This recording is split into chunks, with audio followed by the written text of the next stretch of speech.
Hello guys and welcome sa Pinoy Trading Podcast kung saan i-interviewin natin ang mga sikat at mga profitable trader dito sa Pilipinas at aalamin natin ang mga sikreto at mga strategy na ginamit nila at ginawa na nila kung paano sila naging profitable sa financial market na to.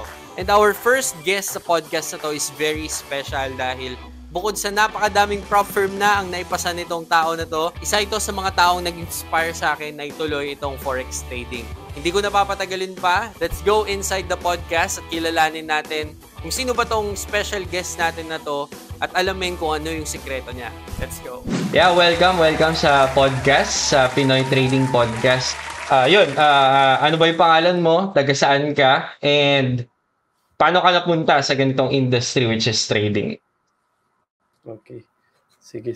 So, ayun bro, maraming salamat sa pag-invite sa akin dito sa Pinoy Trading Podcast. So, it's my privilege na makapag-share ng trading journey ko na kahit papaano at least may ma-inspire man lang dito sa podcast natin. So, ayun, sabi ko nag-start ako dito sa trading. It's actually way back, 2020.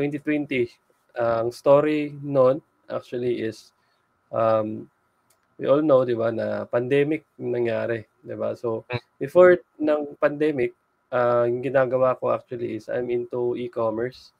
So, meron kaming binibentang mga crab paste, beauty products, at kung ano-ano pa sa online. Okay. So, kaya ayun nga, ang nangyari, nagka-COVID. So, alam naman natin, lahat tayo nun nag-lockdown, di ba? So, ako naman, mindset ko kasi ayoko magsayang ng oras. Kasi alam ko Correct. talaga, pag yung oras mawala, hindi na kaya ibalik, di ba? Correct. So, during that time, syempre, lahat tayo nun, parang kinakabahan kasi ano nang gagawin natin, di ba? Ano na yung mangyayari. So, obviously, ako naman talaga, hindi naman ganun talaga parang automatic yung response. So, for a while talaga, parang nagpahinga. Timing din kasi nun, ako din nasasabi ko kasi during that time pala na blessed pa rin ako kasi 1 month before ng lockdown, natuloy pa rin yung kasal namin ng asawa ko. So, parang sinavor ko na lang din yung moment na during lockdown, di ba? At least makapag-spend time din. Kaya lang, na-realize ko kasi during that time, parang hindi pwede na palaging gano'n na lang na mag-chill lang. Though may mga natira pa naman kaming mga beauty products, yun nabenta ko naman during lockdown kasi nga, ang bilis nga actually. Beauty products like bro, kayo talaga yung gumagawa nun or ano ba yun? Hindi. Parang may... Tawag dito, ano yun siya, may manufacturer lang tapos rebranding. Rebranding, okay. So kaya lang, ang nangyari kasi wala nang manufacturer during that time. So yung natirang stock lang namin yung nabenta. Diba? So yung naubos na, so ayun, parang akong natulala. Kasi yung isang product din namin na crab paste is, ano din yun, parang mahirap mag-ship ng mga products. Kasi, di ba, wala kang flights noon, wala lahat. So, yung product na yung crab paste is ano siya, perishable. So, ibig sabihin, hindi kami pwede makapag-stock or makapag-ship ng ilang ng araw kasi baka masira. So, hindi din kami nag-stock noon. So, ibig sabihin, wala na talaga kaming stock na pwedeng ibenta. So, yung inaasahan lang namin that time is yung savings namin. Di ba? Actually, sobrang parang alanganin in a way, pero God provided pa rin kasi nga natuloy yung kasal namin. However, paubos na rin yung savings namin nga kasi naubos sa kasal kasi sino ba na mag-iisip na magkaka-lockdown kasi sabi ko okay lang gumastos ng ganito kasi alam ko naman meron pa namang darating kasi nga 'di ba tuloy-tuloy pa rin yung negosyo kasi mabilis pa rin yung ikot ng or bentahan namin that time. Pero ayun nga na-stop lahat, 'di ba? So one day syempre nag-scroll tayo ng social media. Hindi ko lang talaga honestly maalala kung paano ako napasok sa isang group baka may nag-add sa akin, siguro lumabas lang tapos ayun, nakita ko na may nagpo-post ng mga profits sa forex and it's all about EA or yung expert advisor or yung forex Correct. robot pala. So nakita ko ang kagandahan daw doon is yun nga passive income kasi wala kang gagawin, yung robot na yung magti-trade para sa'yo. Ngayon, kita ko siyempre wala din akong ibang magawa, wala din akong nung una wala din akong alam doon. So yun yung pinaka-best na option ko is to invest na lang, hindi ako yung magti-trade, 'di ba? Kasi wala din akong choice. Actually, dun yung pandemic nga din nasabi ko na God provided pa rin kasi alam mo, yung pera ko na panglagay dun sa robot is galing din sa credit card ko yun, 'di ba? Imaginin mo bro, 1 day before ng lockdown talaga dun sa Davao. Kasi by the way, pala, taga Davao pala kami during that time, but totoo lang, taga Surigao del Sur talaga kami. Oy Medyo bro, 'di ba meron atang oh, earthquake ngayon? Ay kahapon yun. nata yun, nakaraang araw. Yung may bagong lindol Grabe. naman doon. Pero thank God wala namang na sa kanila, pero nga medyo alarming din. But anyways, ayun nga, ako taga doon talaga, bali lang kami. Sabihin nating parang pumunta lang ng Davao to parang ano ba yung term niyan, parang pagsapalaran pala. Yun yung term. Sa Davao kasi nga I'm into network marketing din pala before. So ibig sabihin, pumunta kami doon to build our network and eventually syempre to expand, and unexpectedly nga nag-COVID. But actually before pala nga doon, okay, share ko na lang din.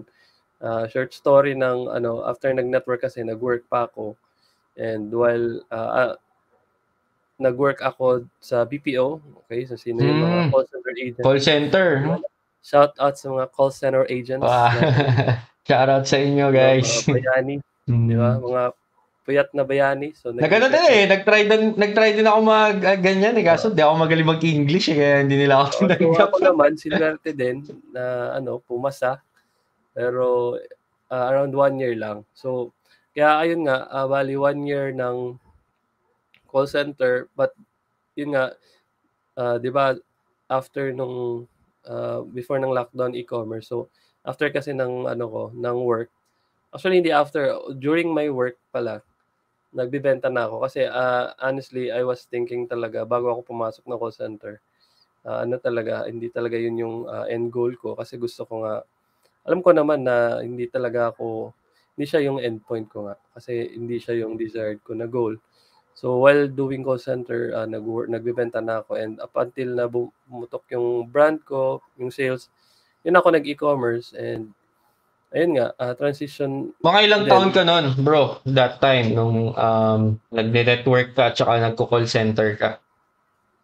Ilang taon ba or anong year? I mean, ilang taon ka na nun? Ilang taon? Actually, ito na lang. Nag-start ako ng medyo na tayo, binaback natin yung ko. Pero ang start talaga ng siguro entrepreneur journey ko is 17 years old pa lang. Oh, grabe. So 8 years ako nag-network. So compute natin, 8 years ako nag-network. Ano na yan?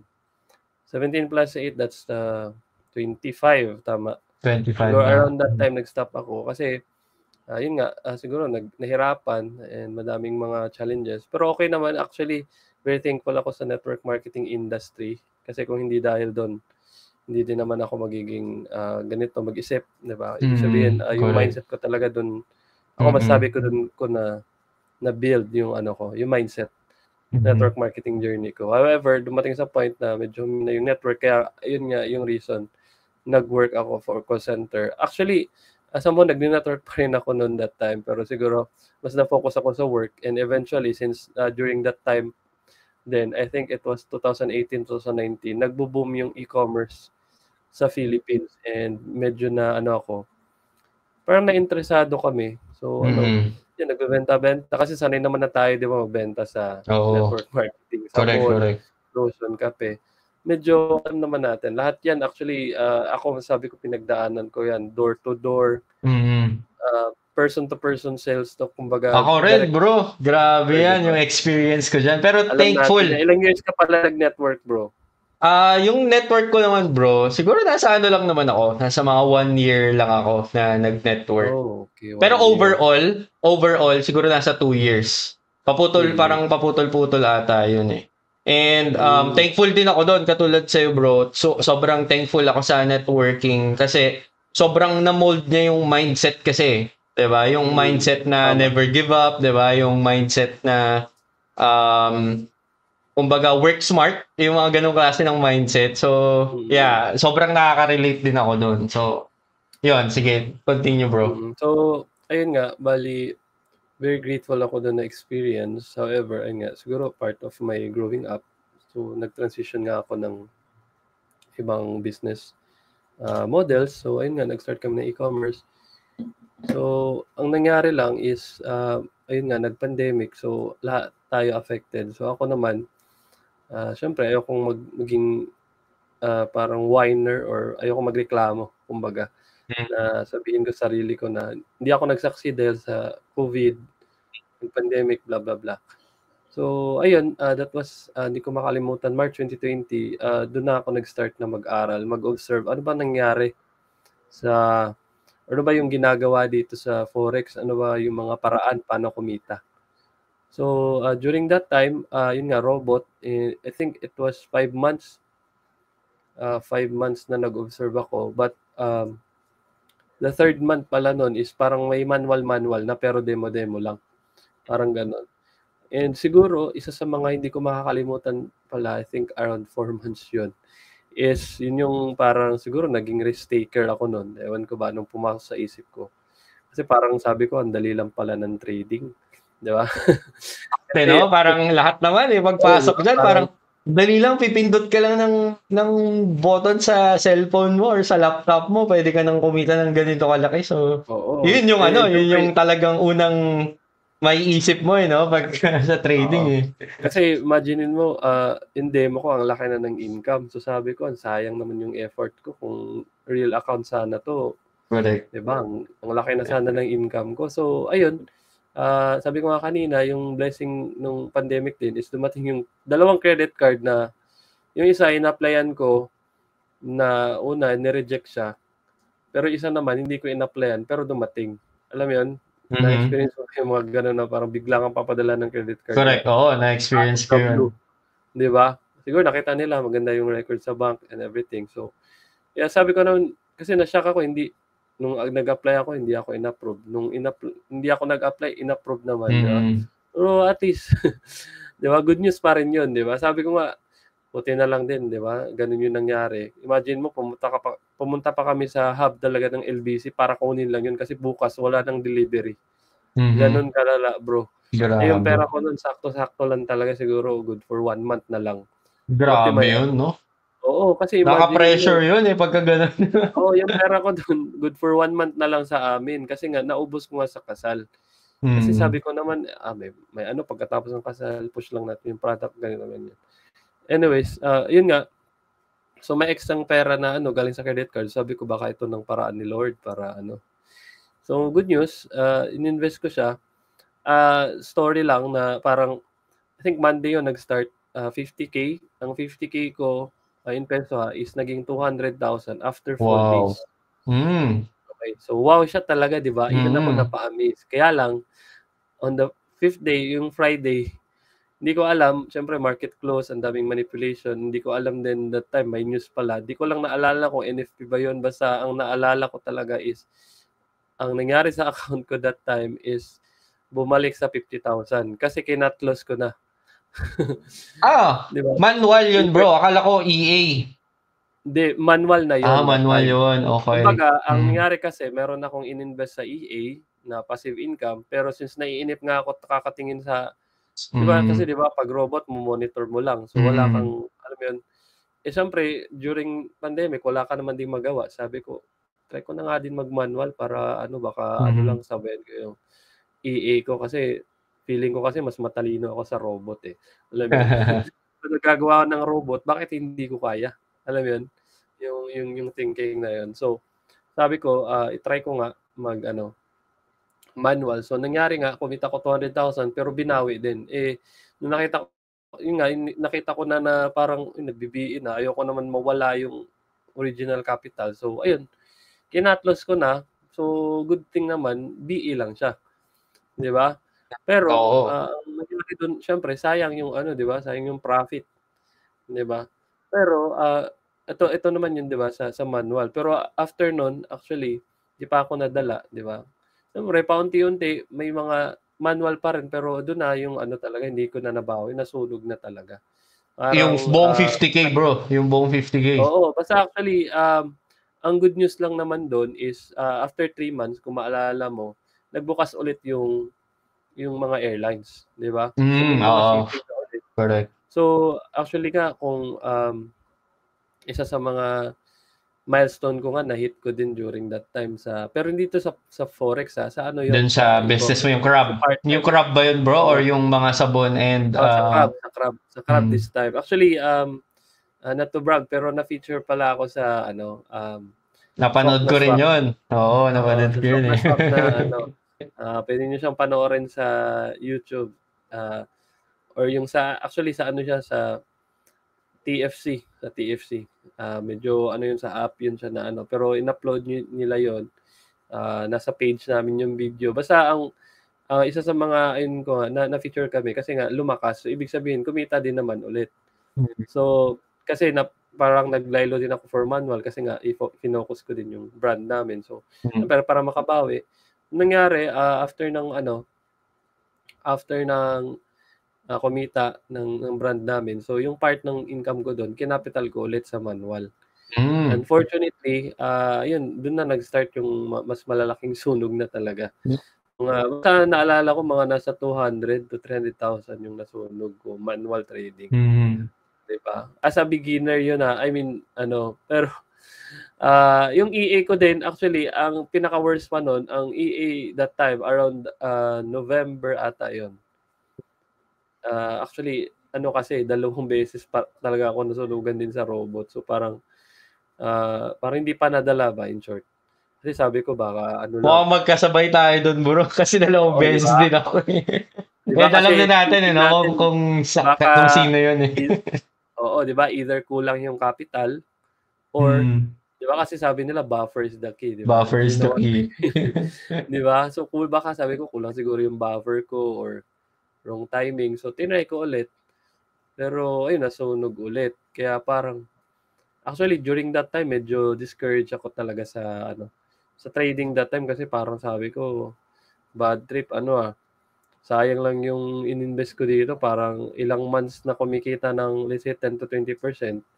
Pero isang araw lang nasunog agad. Grabe. Alam mo yun, parang, actually, 1-2 araw yun eh. Imagine mo, hindi ako makatulog ng diba? Dahil tandang-tanda ko rin. Kasi every time na drawdown tayo nun, bro, tinitignan mo, hindi ka makatulog eh. Kasi in drawdown ka, hindi mo alam kung kailan magre-reverse. 300,000 mo, diba? Na lang, 50,000, 100,000. Diba? So, ayun, hindi ko yun makakalimutan na mga din talaga. Kasi, pera yun eh, diba? Correct. Diba? Pera yun. So, baga pinaghirapan mo yun sa business During that time, pa rin yun siya, pandemic. Diba? Pero, ayun nga, buti na lang, may kami, may other business pa na nagsusupport. So, anong mangyari sa, trading business, ayun nga, makaka-recover pa rin. Kaya lang, masakit pa rin kasi, syempre, imagine mo, pinagpuyatan mo ibenta ng product tapos sunog lang na isang araw. Grabe. Diba? So, sobrang sakit nun. Kaya lang, syempre ako naman, I always find ways to, sabi nga ni Catriona, di ba? Look for the silver lining daw. Yeah. Di ba? Napin yung, ano ba yung good na pwedeng makuha mo dito or ano ba yung lesson na tinuturo sa atin. So, siguro yung lesson ko doon is I should or I must take seriously yung manual trading. Di ba? Though, to be honest, ngayon naman sa EA na mga groups kasi may mga bago naman ako mga learnings dyan. kaya din naman pala na gawing maganda yung EA, di ba? Hindi naman ako totally negative talaga. Nasa settings pala yun talaga. Di ba? Nasa nag-EA developer or ano. Kasi ngayon naman ako, honestly, nag-aaral din ako to create my own EA. Kasi advantage naman talaga ng EA is you can earn passively. Pero Correct, hindi din siya correct. madali. Kasi you need to firstly, learn how to do manual. Parang i-code mo lang naman yun, gagawin mong EA. Kasi kung profitable yung manual mo, you can transition it to EA or expert advisor. However, unahan ko na yung iba, hindi siya advisable for beginners nga. Okay? Kasi kung you don't have a solid understanding how the market works, paano ba mag-set up ng magandang strategy, paano mag-optimize, mag-backtest. So, actually, may mga nagtuturo din ng how to create ng EA. So, you can just message me if you want assistance para doon, para mag-guide ko kayo kung sino yung mga pwede magturo sa inyo. Anyways, ayun nga, yun yung realization ko. Ang pinaka-realization ko that time is kailangan mas maganda talaga yung manual trading for me lang. Pero ayun nga, it's better din siguro right now, ang prinsipyo ko naman is maganda yung manual trading of course, but it's also good if meron kang EA. Kumbaga, it's better always to have a diversification sa investments mo or sa skills mo. Sabi nga nila, 'di ba, don't put your eggs in one basket. So, kumbaga, kasi if anything happens bad dun sa isang income generating mo, at least meron kang sasalo dun sa finances mo in case that happen. So, magandang strategy. Kasi ngayon lang, no, at least hindi ko makalimutan, ang pinaka-advice ko talaga una sa mga newbies is wag kayo agad mag full-time. Okay? Start talaga part-time. Even if it will take you 1 to 2 years na part-time, it's still good. Correct. Okay? Kasi ako nga ngayon, hindi ko din masabi na full-time pa rin ako kasi madami pa rin akong ginagawa na business na para or investments na inaaral kasi mahihirapan ka mag-trade ng maayos kung sabog yung utak mo or pressure. What is your idea pala or parang what is your opinion about dun sa mindset na full-time trader? So, is it really possible na maging full-time trader? Full-time trader? Yes, pwede naman talaga. Siguro ang term lang siguro is pag-isipin mo siya na full-time. Ang perception kasi na iba, full-time is nakatutok talaga sa chart. 'Di ba? But where in reality, you can trade naman kahit everyday na hindi nagtututok sa chart kasi may tinatawag tayong day trader Correct. or swing trader. 'Di ba? Kumbaga, siguro ang full-time trader is for me is yung mina-maximize lahat ng time, 'di ba? Para makapag-generate ng trade idea or honestly, kahit ganito kasi yan, it doesn't mean na wala kang trade, hindi ka na nagti-trade. Correct. Kasi waiting is still part of trading. Yes. Bro, to be honest, yan yung isa sa palagi kong kumbaga pinuput into my mind yung habang naghihintay ka, kasama yan sa trading strategy mo So, kasama yan, binabayaran ka habang naghihintay ka. So, kumikita ka dahil naghihintay ka. So, good points, kumbaga, good points. Kaya nga, lang, bakit iba hindi talaga kumikita? Kasi hindi marunong maghintay. Correct. Diba? Sabi nga nila, patience is the key. Yeah, diba? Patience is a virtue. Of course, part of the key sa trading, diba? Kasi, you should learn how to sit on your hands sa trading, di ba? Kaya nga sa crypto nga may tinatawag pang diamond hands, di ba? Gusto mo kumita na mas malaki sa crypto, kailangan matutunan mo how to become diamond hands, hindi paper hands. Di ba? Sa trading naman, sa forex naman, almost the same. Di ba? Kailangan ka talagang you have to master the skill of waiting. Kumbaga kasi yung waiting din talaga is a skill. Correct, diba? Kasi alam naman natin lahat, di ba? O medyo matagal ka na, ang daming sunog na nangyari dahil lang hindi tayo marunong mag-antay. Tama ba, bro? Correct. Kumbaga parang ano yan yung patience is skill siya na pinapagana is yung muscle memory, di ba? So yung kumbaga yung kung paano mo pigilan yung sarili mo sa mga temptations, di ba? Kung paano ka mas maging patient sa mga bagay-bagay. And sa lahat ng mga nabanggit mo, bro, ano yung sa tingin mo doon yung pinaka lowest point of your life na talagang inisip mo na parang ayoko na, parang ititigil ko na tong trading. So dumating ba sa time na parang susuko ka na sa trading, ganun? Siguro yes, yung initial stage talaga kasi nabigla ako noon 'di ba? Alam mo 'yun, yung bigla ka masunugan ng 200,000, 100,000 isang Mhm. araw. Parang 'di ba, parang kang alam mo 'yun, yung pawis mo 'di ba, ang aircon naman pero 'di ba, grabe yung pawis mo. Mhm. So, sobrang down 'di ba, sobrang down pero, ako naman kasi talaga siguro, nasanay na din ako na 'yun nga maging positive thinker. 'Di ba, Mhm. na yes, of course na-down talaga ako no'n, alam mo 'yun, natulala ka 'di ba, parang parang parang basta parang kung iisipin mo talaga para kang nakakita ng multo or ano ba, 'di ba? Parang gano'n, parang may aksidenteng nangyari, 'di ba? Kasi imagine mo nga na 'di ba, kinita mo ng ilang months tapos masunog Correct, lang ng correct. isang araw. Um, Sino ba Bro, naman din nakuwento mo na parang nagsimula ka din sa EA and then mm. nag-start ka na mag-manual trading.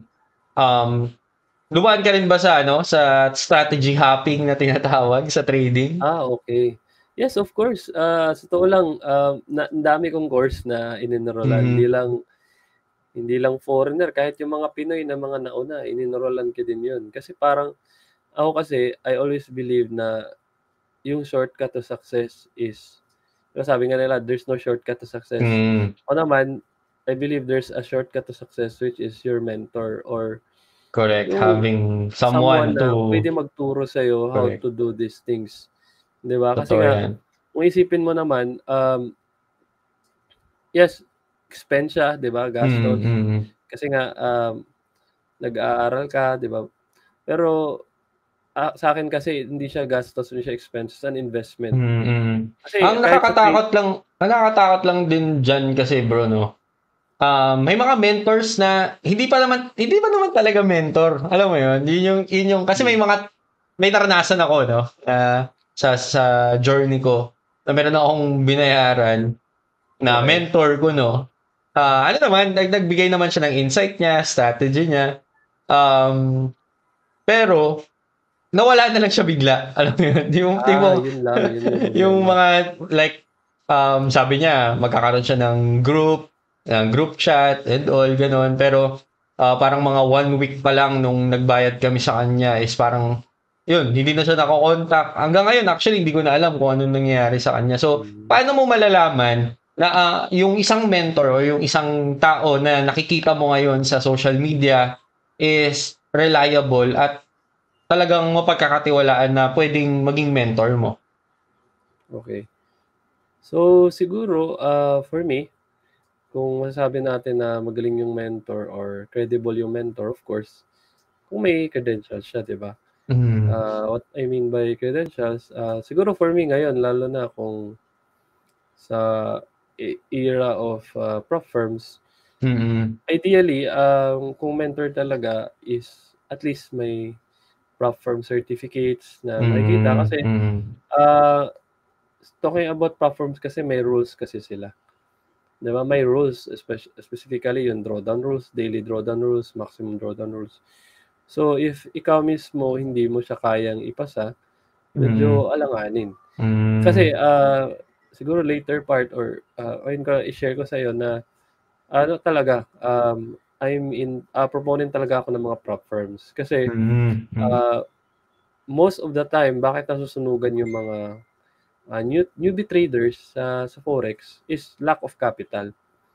So, mm, sa totoo lang hindi naman talaga yung lack of capital yung pinaka-main, but yung yung effect ng pagkakaroon ng lack of capital, 'di correct. ba? Kasi kung kaya mo naman i-mindset yung sarili mo na same same discipline, same lahat, let's say same risk, kahit maliit yung capital mo and kaya mo siyang i-duplicate sa malaking capital, wala namang problema. Kaya lang, most of the time, yung mga newbies kasi, pag maliit yung capital nga, nag-over-risk, nag-over-leverage. Kasi, Correct. di ba, ang nangyari, let's say, for example, capital nila is $1,000 and let's say, nag-scroll sila sa Facebook, nakita nila yung isang trader, let's say nakita ako nila, na grabe si coach, isang trade lang $1,000 or $2,000 agad. Di ba? Now, ikaw, yung capital mo $1,000 lang. Kasi hindi nga without thinking or without asking or kasi nga siguro baka inaccept mo agad yung na-post na yun, hindi ka nagtatanong how much ba yung capital, ilan ba yung risk, and everything, you will immediately jump in conclusion na dapat ganun din, di ba? Yung kitain ko kasi normal yan di ba? Parang medyo na-inspire nga tayo, pero unang-una mo kasing iisipin, magkano ba yung capital? Correct. Di ba? For example, kumita ko $2,000. If you think about it, medyo malaki, di ba? Tama, $2,000. Pero if compute mo yan, sa 200,000 account, ilang percent lang ba yung $2,000? That's only 1%, di ba? Correct, 1%. Tama, imaginein mo. Let's say, sabihin na natin, yung risk ko dyan is 0.5%. Kumbaga, risk ko is 1,000, risk to reward ratio is 1:2. So, yung pwede kitain ng 1,000 ko is 2,000. So, ibig sabihin, yung risk ko lang pala is 0.5. Ang malaki-maliit, 0.5%. Well, kung tutuusin, kung ganun kalaki yung yung capital mo na, no? Malaki na kung tutuusin. I mean, malaki yung income, pero if compare natin sa percentage, maliit lang, di ba? Yeah, maliit lang yung percentage. 0.5%, di ba? If we talk about percentages. Now, if yung capital mo, ulitin natin, say, assume na lang $2,000 yung capital mo, di ba? You need to earn 100% to earn the same $2,000. Correct. You get the point? Correct. Di ba? That's the reason na yung iba, syempre, gusto ko din kumita $2,000, yung capital ng 2,000. That's 100%. That's 100%. Imagine mo yun. So, ibig sabihin, kung gusto mong 1:2 din, let's say, magtaya ka ng 50% na account mo, which is $1,000. So, di ba, ang laking risk yun. Kasi pag natalo, nawala sa capital mo, 1,000. Ako, kung natalo ako, nawala sa akin, kano lang, $1,000. But, it's very small in comparison sa original or yung main capital. Di ba? That's the reason nga. Pero ako naman, let's say, kung kaya mo naman kontrolin yung sarili mo na hindi ka kasi naiinggit sa mga tao na ganito na yung income agad nila, it's good. Pero, di ba, normally talaga pag newbie, ewan ko, talaga parang gusto nila kung ano yung na-achieve ng mga trader na gano'n yung kinikita, gusto nila agad-agad gano'n. Correct.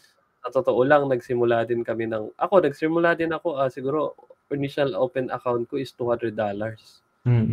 Diba? That's why alam ko yung feeling na pag may nakita ako ang laki ng income, pero hindi ko na-realize, it's all about percentages. Ito guys, siguro kung may mal-learn man kayo dito, pinaka talaga siguro is how to read or how to compute risk hindi in terms of dollars, in terms of percentages. Percentage, correct. I agree. Kasi it's the same lang naman sa lahat di ba? $100 up to $1 million. Di ba?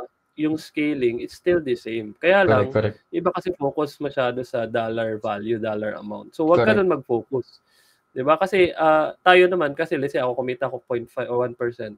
Ikaw din kumita. Parehas tayo. Doon actually tayo mas madali magkakaparehas. Di ba? Ang importante kasi doon,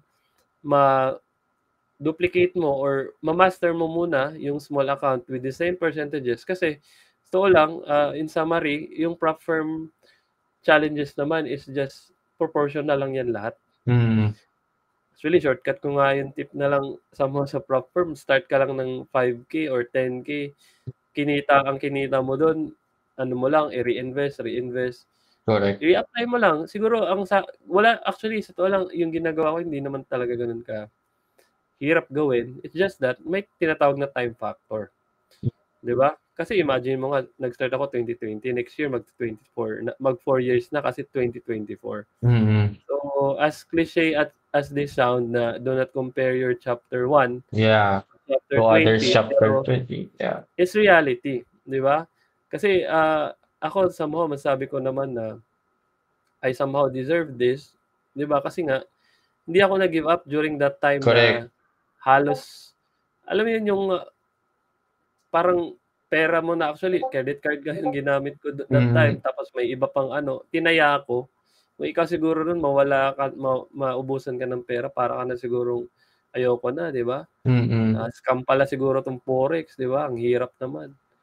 Di ba? Kasi nakita ko that time, ang dami namang kumikita. Bakit kaya nila nagagawa? So doon ko na-realize, may mga tinatawag na proper way to do this, or in short, sabi nga nila, the pro way, di ba? Yung mga paano ginagawa ng mga pro, which is, up until now, actually ako, nagsistrive hard pa rin. Kaya honestly ngayon, nag-aaral pa rin ako kung paano ba talaga gumagalaw or paano ba nag-iisip yung mga pro trader. Kasi most of the time, yung difference lang naman natin sa kanila is experience, at the same time, capital. Pero yung capital naman kasi, hindi naman yan mahirap kunin kung alam mo na yung gagawin, lalo na ngayon may prop firms na, ang dami pa. So parang sa totoo lang, ang puhunan mo ngayon hindi na nga personal capital, skills na lang talaga. Tsaka patience, Dati kasi, dapat yung yes, of course. Di ba kasi dati nga, imagine mo, mag-start ako ng Forex, wala namang prop firms, wala namang opportunities to, alam mo yun, to gain more capital. Ngayon kasi meron na So parang sabi ko nga, kung pwede ibalik, pero ganun talaga, di ba? Tanggapin lang natin, di ba, yung nangyayari. Anyway, sige bro, everything happens for a reason naman Yes. So, yan bro, nakakatuwa na makita yung journey mo, no, from talagang doon sa nagbebenta na nagne-network, di ba? Nagbebenta ng crab paste, tama ba bro? Crab paste to a consistent profitable trader. Pero bro, paano mo ba nasabi or kailan mo nasabi na totoong profitable trader ka na or consistent profitable trader ka na? Kasi baka mamaya yung iba dyan, di ba? Hindi nila alam, kumbaga, na consistent na pala sila pero nakatingin pa rin sila sa iba, di ba? Paano mo nasabi na consistent profitable trader ka na? Sa totoo lang bro, up until now kasi, hindi ko pa rin talaga masabi na super consistent na talaga ako. So, siguro dahil nasanay siguro talaga ako na to push more sa sarili ko.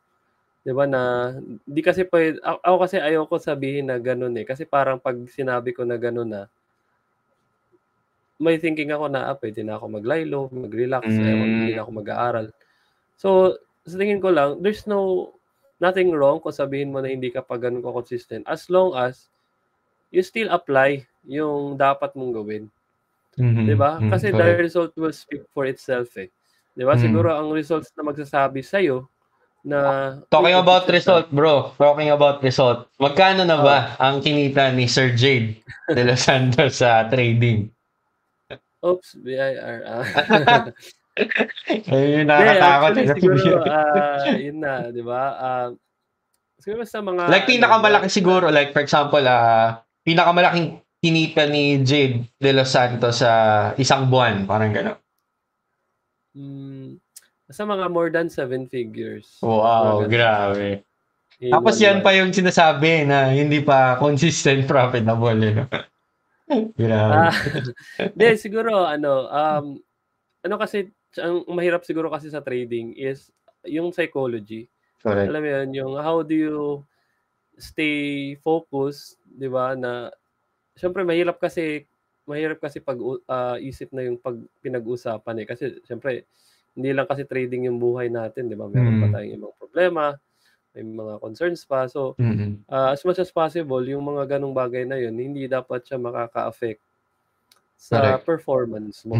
Sabi nga nila, di ba? Parang yung 80% yung psychology talaga Kumbaga 20% lang talaga yung skills Do you agree, bro? Yes, for me, it's true. But of course, ganito kasi yan, no? I believe sa simula, yung psychology is ano muna siya, 20%.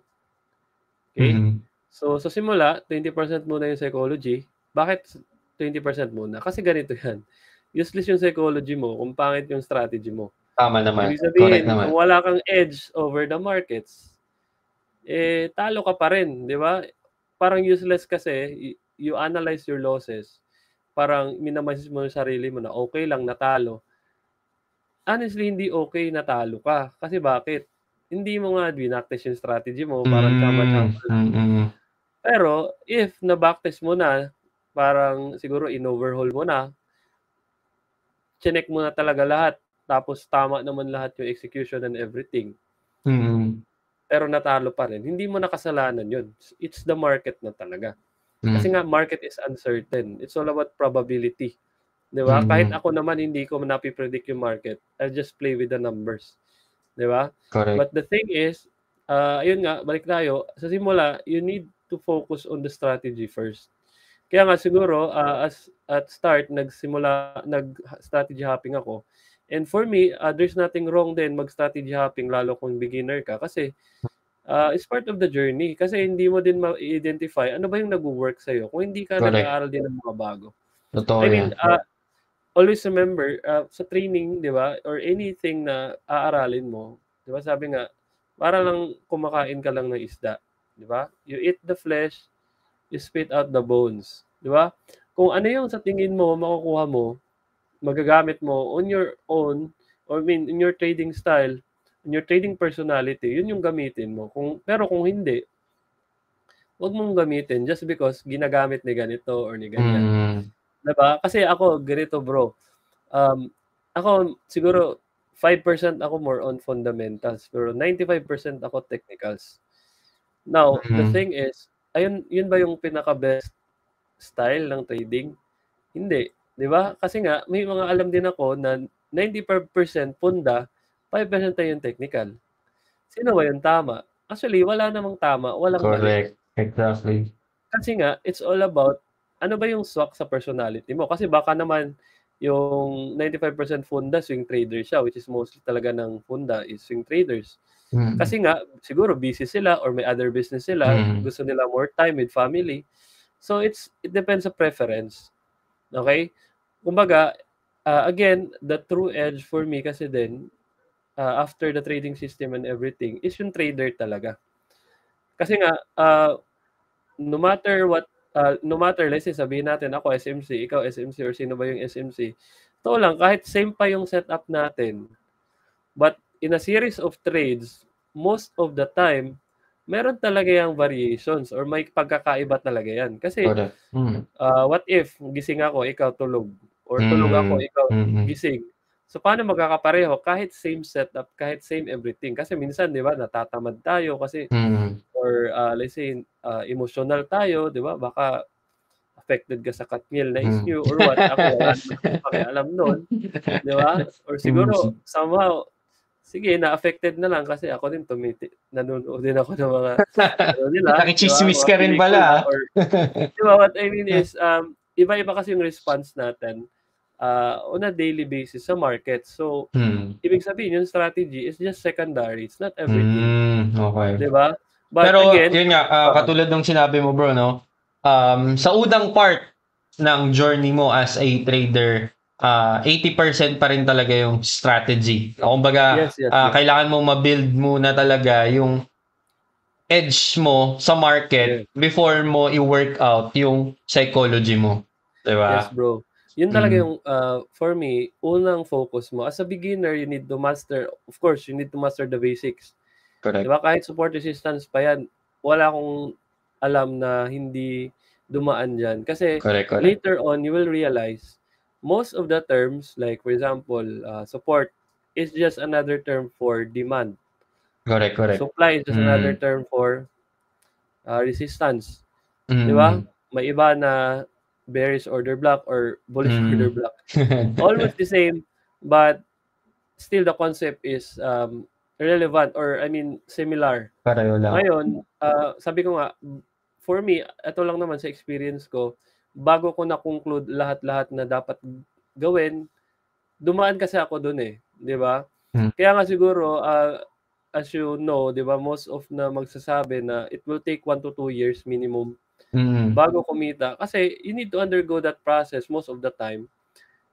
Kung gusto mo talagang mag-mature sa market. Correct. Otherwise, siguro kung let's say super newbie ka tapos let's say yung strategy talaga is okay ka na and medyo let's say SMC yung na-introduce sa'yo tapos nakita mo profitable naman, na-gets mo agad. Kasi may iba naman kasi matagal din maka-gets eh. 'Di ba? Kaya kung sasabihin din honestly yung 1 to 2 years naman, it's just average. Pero hindi siya, wag mo siyang isipin na yun yung requirement din. Kasi may iba din mabilis naman matuto, 6 months nga Correct. lang kumita agad. 'Di ba? So kung may magtatanong ilang years ba? Sa totoo lang wala talaga siyang definite time. It depends on the person kasi kung yung IQ level mo naman pang Einstein, 'di ba? Kailangan mo pa ba ng 2 years, 3 years?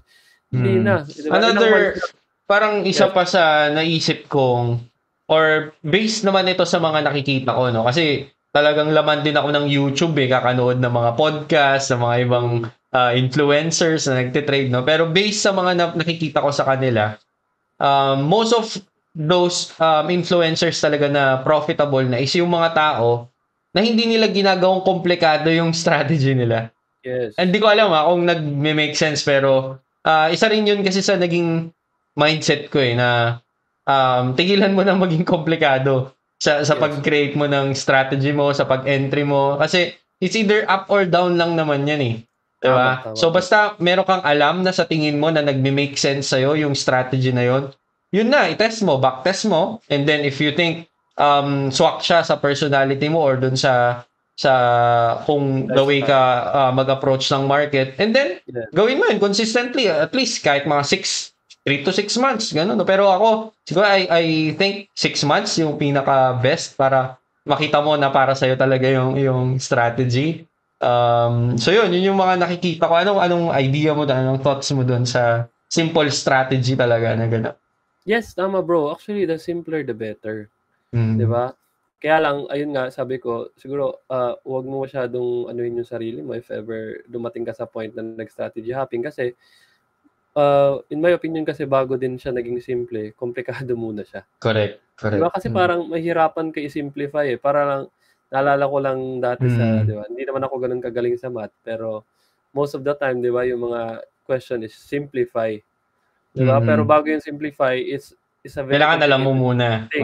Diba? Which is, bago mo siya ma-simplify, you need to understand. Correct. Diba? Parang, madali siyang sabihin, of course, to simplify, but paano ba i-simplify kung hindi mo din na-gets? Correct, so, tama naman. It means ganito, don't mind the time kung ilang oras mo ba siya na aral or what. Kasi ako, as I've looked back sa journey ko, hindi naman sa nagmamayabang, pero honestly, kahit nga yung e-com ko somehow, na-sacrifice ko talaga.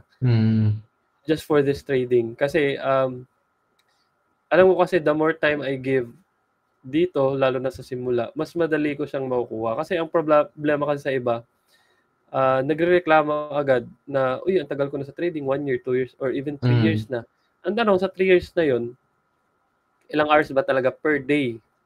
We're talking about per day, hindi yung the time na nag-start ka. Kasi, it doesn't matter eh, kahit 5 years ka na, ang tanong, ilang araw ka ba nagtitrade or ilang araw ka ba nag-aaral, nag-backtest ka ba within that 5 years? Baka nakita mo lang yung candle or nag-robot ka lang within that 5 years. Tapos sinabi mo, uy, tagal ko na sa trading, di pa rin ako kumita. Di ba? Parang don't count the time. It's not about the quantity. It's about the quality ng time na inaral mo. Di ba? Kasi parang, I always think of yung quality, yung focus ba. Di ba? Na, imagine mo, may time yun na for 2 weeks, hindi naman sa pero yung 100 trades na yun, 2 weeks, inabot ako ng 2 weeks para matapos.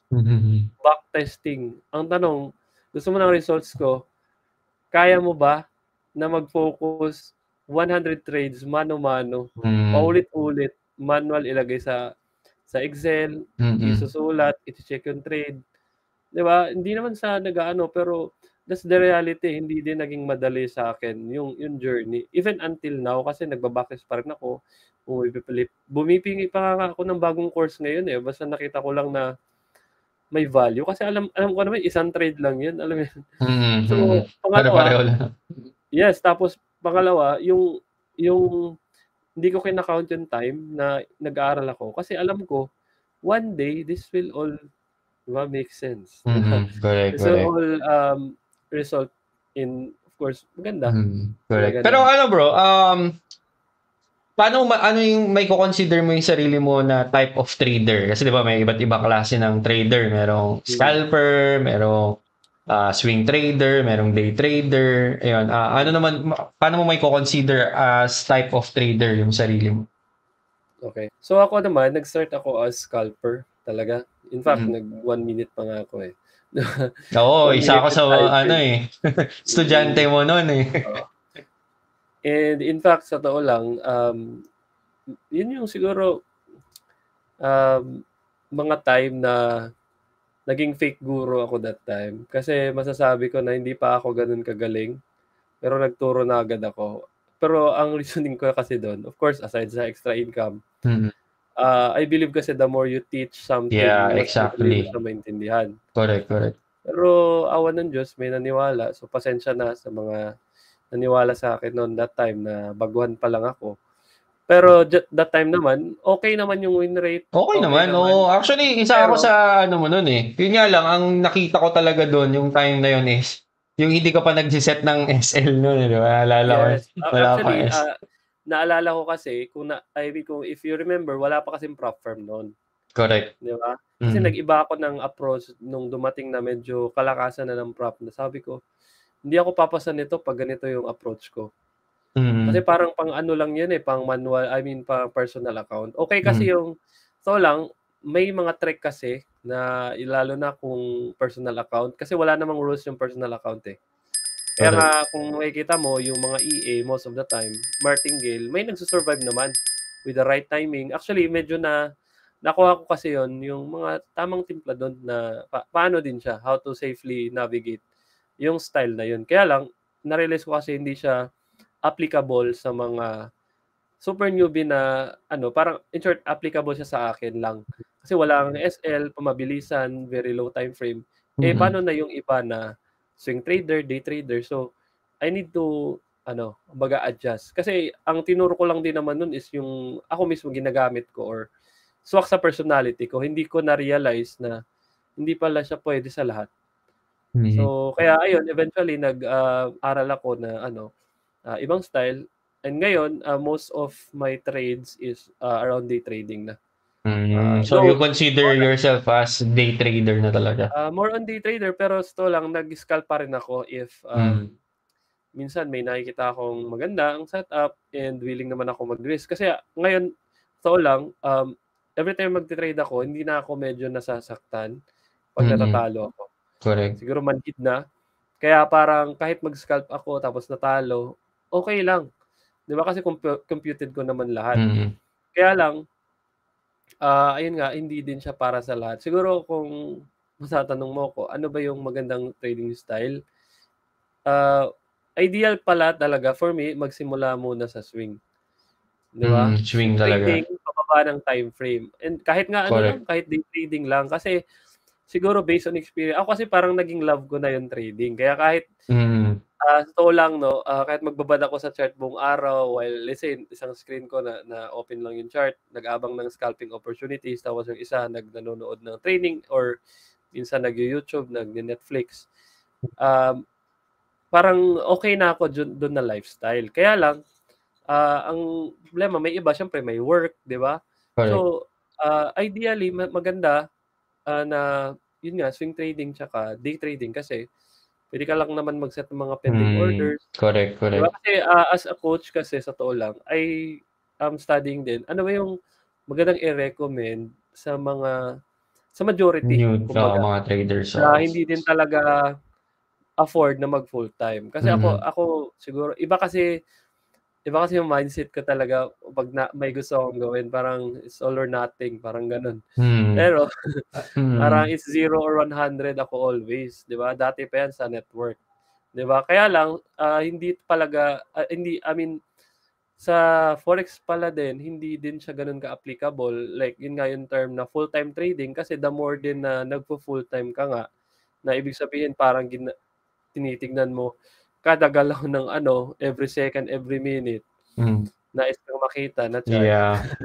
Pero ano bro, agree ako doon sa part na magsimula talaga muna sa swing or kahit day trading, no? Kasi you're lessing or binabawasan mo yung risk mo sa market, no? Na isa sa kumbaga important thing na kailangan nating i-consider sa trading which is yung bawasan yung talagang exposure or yung risk sa Yes, market, no? Kasi the more na sabi nga nila, less is more, 'di ba? So, yes, mas tama. maganda pa rin na mas maliit yung exposure mo sa market kasi mas maliit yung chance na talagang matalo ka at the same time mas maliit yung chance na gumawa ka ng hindi magagandang trade, 'di ba? Na wala sa trading strategy mo. Kaya I agree dun sa Oo, part na dun din ako nag-switch eh. Actually, nag-i-scalp din ako before. Pero until such time na na-figure out ko na hindi mo naman kailangang hindi mo naman kailangang ano eh, mag-flip ng account sa isang araw at hindi mo talaga kaya yun, di ba? At kung magawa mo yes, man yun, I'm sure mas marami pa rin yung times na nasunugan ka kaysa nakapag-flip ka. So kaya doon ako nag-switch into day trading kung saan okay na sa akin kahit sa isang linggo mga 3 trades, 4 trades, okay na sa akin yun. Kasi mm, katulad nga nung 'di ba kaninang pinag-uusapan natin, yung waiting time is kasama pa rin sa strategy or kasama pa rin sa binabayaran sa'yo. So, yes. pero bro, are you a session trader? Like, for example, nagtitrade ka ba kapag London session lang, kapag New York session lang, o kahit na ano, basta makita mo yung setup mo? Ako kasi since nga medyo, binibigay ko yung majority sa time ko sa trading, um, any opportunities na puwede kong pasukan, sa totoo lang pinapasukan ko talaga. But I'm more onto ano, London tsaka New York kasi mas Mm. volatile siya. Kasi if you observe, yung Asian session is ano talaga siya, consolidation 'yan. So, Mm. ibig sabihin, puwede kang mag-set ng limit orders diyan, check mo lang. Pero wag ka ma-expect ng galaw talaga sa Asian, most of the time. So, if let's say you want to maximize your time, mas ideal talaga yung London tsaka New York, okey? And, na-mention ko kanina na bakit mas advisable ay yung, swing tsaka day trading kasi nga 'pag the lower timeframe kasi mas magulo. Correct. Mas magulo Mm. siya and then parehas lang din naman yung ano, yung market structure kasi nga, fractal yung price, 'di ba? Mm. Ngayon, pangalawa din hindi mo din sabi mo nga kanina, tama yung sinabi mo na hindi mo din kailangan mag-trade ng every hour, every minute, 'di ba? Lalo na ngayon 'no, i-ano ko na lang, nag-trade ako actually 1 to 2 trades per day lang, okey? Mm. So, kung Mm. walang setup, okey lang, kung meron, ayun siya, yung setup ko 1 to 2 lang. So, approximately, mga 5 to 10 trades lang ako per week. Of course, Mm. separate naman kasi yung scalping account ko. So, ibig sabihin kung totoo lang, just to be, frank lang or to be bluntly honest, yung scalping ko is more on gambling account ko siya. Mhm. 'Di ba? Say for example, may news or alam mo yun, As long as parang you can manage naman eh, 'di ba? Talagang kaya yes, puwedeng-puwede kumbaga ka naman talagang bakit pero nasabi kong gambling account kasi, mm. sabi nga ng iba dapat daw kasi may sunog account ka na kumbaga mga one time, big time na mga profit. Mm. Alam mo yun? Kasi, sabi nga, diversification. So, ako, this is how I manage my accounts 'no, kasi madami nga akong accounts. Meron akong pang day trade na account Kumbaga and meron akong aggressive trades. yes, may conservative account, meron ding aggressive. Kasi, ako kasi more on taong bahay kasi ako. So, wala din akong magawa. Sabi ko medyo alam naman natin yung scalping, so sayang din naman yung oras kung hindi mo siya Mm. ima-maximize.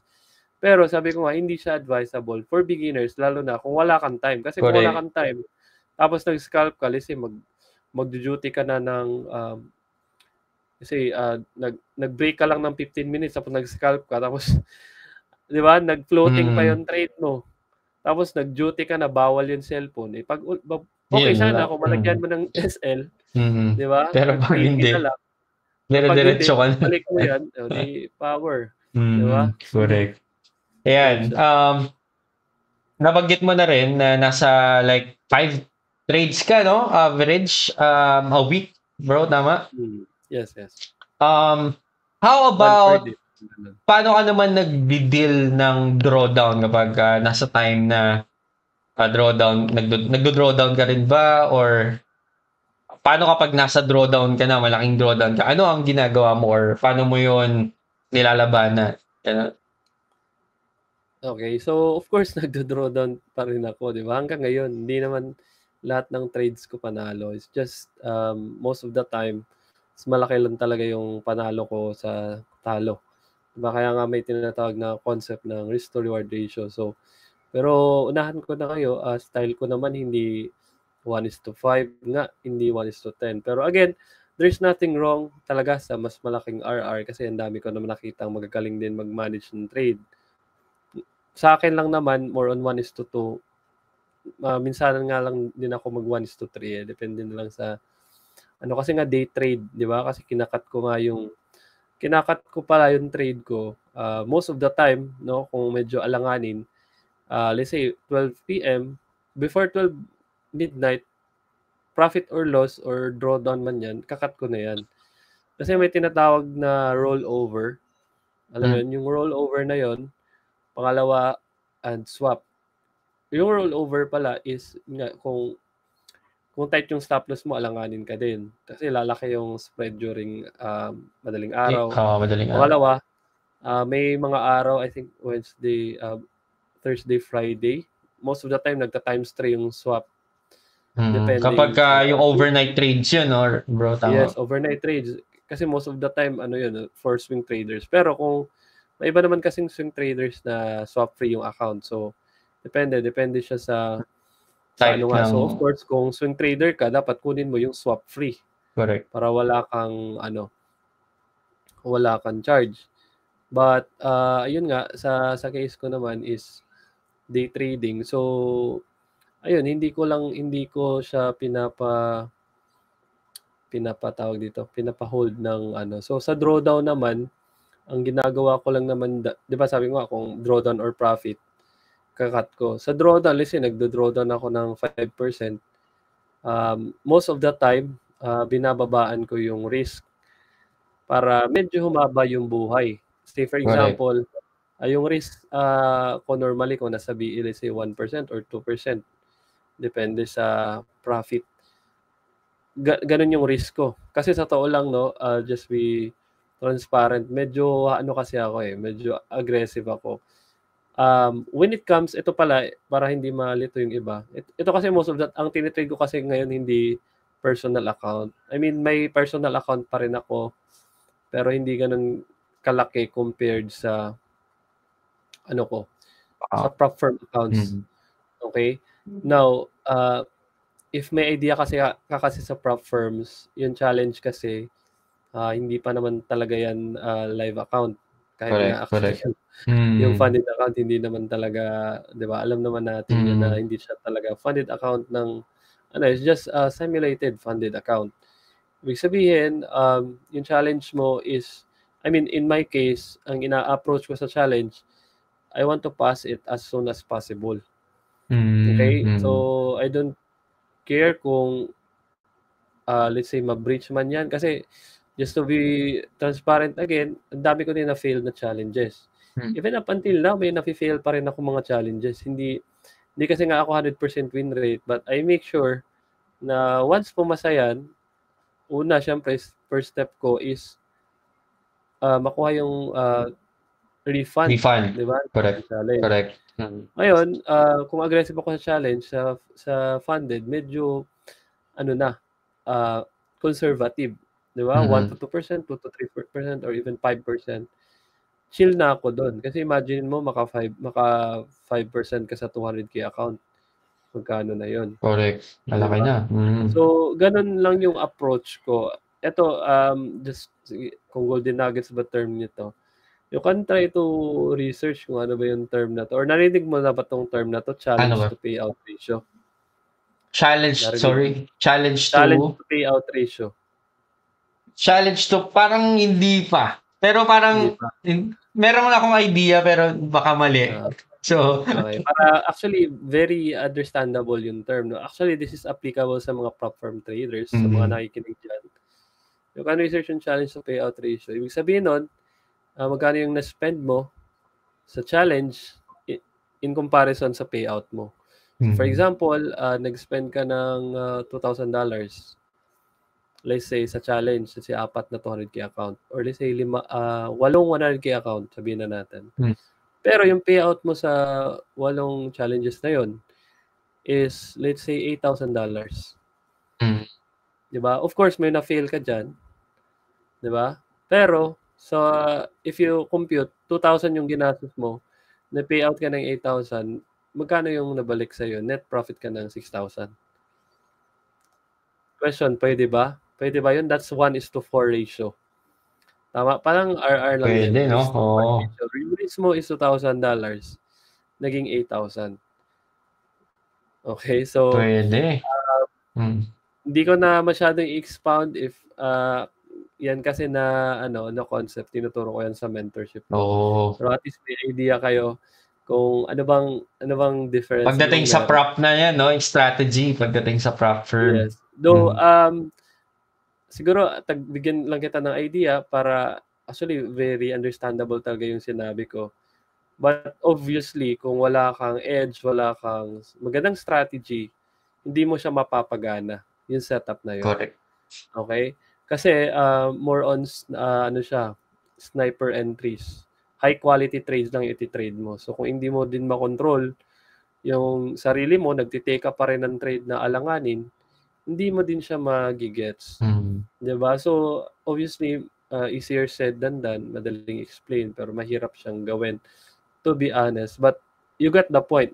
Yun yung idea kasi I treat prop firm trading as business lang din. Correct, correct. 'Di ba? Kasi parehas lang din naman if you think personal capital, 'di ba? Naglagay ka Mm. let's say ng $1,000, gusto mong kumita ng magkano ba? $500. You're expecting 50% gain. Which is very for me, mahirap siya unless Mm. you will take more risk. Kasi ganun lang naman yung yung trading. More risk, more reward. Correct. Pero of course may mag-argue na may tinatawag na 1:3, 1:5. So Mm. depende yan sa setup mo. But the point is sa prop firm may ibang approach kasi na ako na ginagamit. Bakit iba yung tingin ko talking about yung drawdown, 'di ba? Mm. Na hindi nga drawdown bro, minsan nga nabi-breach pero hindi naman ako affected kasi alam ko mas malaki pa rin yung payout ko eh. Alam mo yun? Kasi iba kasi problema, super emotional lang sila pag nabi-breach. Kasi alam mo ba, ang totoo kasi talaga sa prop, bakit hindi ka dapat may stress? Kasi 'di ba most of them, max drawdown is 10%, tama? Ibig sabihin yung totoong capital mo talaga is 10% 10% lang. lang. No Hindi amount. talaga Correct. so ibig sabihin kung na-breach mo yun, it means ang natalo mo lang talaga is 10%. Pero syempre kasi kung titignan mo yung buong account, let's say 100k account, parang nawalan ka talaga ng 100,000. Kung yung iisipin mo. But in reality, ang nawala lang naman talaga is yung 10%. How much is that? 10,000. Correct. Tapos hindi mo pa pera yun. So kapag ka nagte-trade ka nga, 'di ba? Yung 1% risk mo is not 1% talaga. It's Yes. 10% risk. Exactly. Exactly, bro. Pero syempre para hindi din tayo masyadong alam mo yun, malula na 10% pa rin tinataya natin. 'Di ba? 1% lang insert main setting din, alam mo naman yun, 'di ba? Correct, I-remind correct. mo yung sarili mo na hindi ito 10%. But in reality talaga 10% yung risk Correct. per trade. Kaya nga wag ka masyadong ma-down kung let's say na-fail mo yung challenges mo. Kasi ako nga ang dami ko na-fail, pero if you compute it, madami din. I mean, I'm on the positive pa rin. Okay? Parang may na-fail ako pero kumita naman ako kasi may edge ako sa market eh. Kasi Correct. parang casino lang yan. Yung casino, if isipin mo, may mga nakaka-jackpot din diyan, 'di ba? Bakit hindi pa rin nalulugi yung casino, may nanalo naman? Kasi if you compute it, mas madami pa rin yung mga natatalo, in short, nagdo-donate sa casino compared sa mga nananalo sa I mean, 'di ba, sa casino ganun lang 'yan, income minus expense. Sa trading ganun lang, lalo na sa prop firm trading na siguro ang yun, siguro kung may pinaka golden nuggets ako sa about prop firm.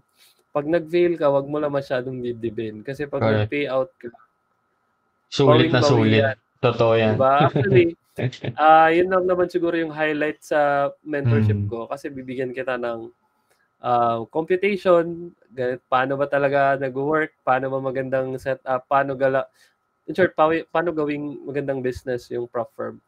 Of course, using your skills. Ibig sabihin hindi talaga siya pang newbie din, 'di ba? Kasi wag ka din mag-take ng challenge just because sinabi ko na mag-take, okay lang mag-fail. Kung wala kang edge over the markets, nagsasayang ka lang ng pera. Correct. Okay, Exactly. hindi din siya madali. So, you need to undergo the process talaga. So, wag masyado tayong maging in a rush kasi 'di ba, ayun yung pinagdaanan, hindi madali. Correct. So, sige, medyo mahaba na rin yung podcast natin, bro. Punta naman tayo dun sa technical side na in where tatanungin ka naman namin kung ano naman yung strategy na ginagamit mo para maging profitable trader ka. So, can you share us, bro, kung paano ka ba nagtitrade? Ano ba yung strategy na ginagamit mo? Okay, so here's the thing. Sabi ko nga, nasa around 4 years na ako sa trading. Madami akong strategy talaga ginagamit. Now, of course, hindi naman mag-permit yung time natin and hindi ko din talaga siya ma-share, 'di ba? Lahat-lahat. Pero I'll try to share na lang. Kahit ano lang, ano ba yung mindset mo, yung thought process mo kapag nagtitrade ka, 'di ba? Like ganon. Okay. Sige, ano ba bro? Share screen ko ba? Sige, try ko share yung screen ko. Ayan bro, kita ba? Kita ba yung screen?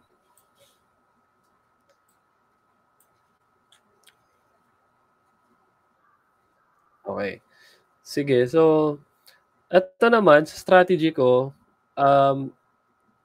parang sinummarize ko lang siya na sinabi dito na FX M1 SMS or FX M1 Smart Money Strategy. Okay? So, para sa mga nagtatanong, bakit M1? Hindi po yan M1 or 1 minute, but before, ginagamit ko yung 1 minute as entry pa. Pwede din ako nag-entry doon, especially sa scalping. Pero, trivia na lang, no? Para at least, alam nyo, ano ba yung ibig sabihin ng M1 dyan? FX or Forex millionaires. Actually, yung gusto kong ipaano dyan talaga. I mean, dati kasi sa network marketing company namin, yung M1 Club, ibig sabihin yung Millionaires Club. Ewan ko sa ibang company, pero sa amin kasi M1 Club, uy, M1 Club yan, Millionaires Club. So, ina-attract ko kasi na, di ba, dati pa, di ba, baka one day, maging milyonaryo tayo sa Forex. Di ba? So, ito naman, hindi to yung holy grail, no? Kasi wala ako, in my opinion, wala naman talagang sa trading system kasi or sa Forex yung strategy, there's no one concept or isang, kumbaga sabihin na nating idea na yun lang yun. Di ba? For example, sabihin ko yung sekreto lang is risk management. Hindi siya enough. Di ba? Kulang siya kasi meron kang risk management, let's say 1% risk per trade, pero wala namang edge sa market yung system mo, useless din. So yung holy grail, siguro kung may holy grail man, ito yung buong system mo. Yung trading system mo, at the same time, ikaw nang nag-trade. Otherwise, yung yung robot mo na, yun na yung edge mo. I mean, yun na yung holy grail mo kung consistent mo ba siya mapapa-profit. Kasi alam ko din yung robot, kahit yun yung robot, ino-optimize mo din. So, sino ba yung mag-optimize? Ikaw pa rin. So, ibig sabihin, ikaw din talaga yung pinakatotoong edge over the markets. Now, ngayon, ang ipapakita ko naman, ang strategy ko dito is very simple, pasensya na kung sinasabing very simple. Siguro simple nga siyempre, 'di ba? Kasi nga sanay na tayo. But in my case, this is smart money strategy siya kasi ang definition ko din ng smart money is hindi lang let's say, yung mga order block na alam natin, 'di ba? For me, yung true definition ng smart money is kung alam mo yung nagte-trade ka na meron ka risk management and yung mga high probability setup lang yung trade.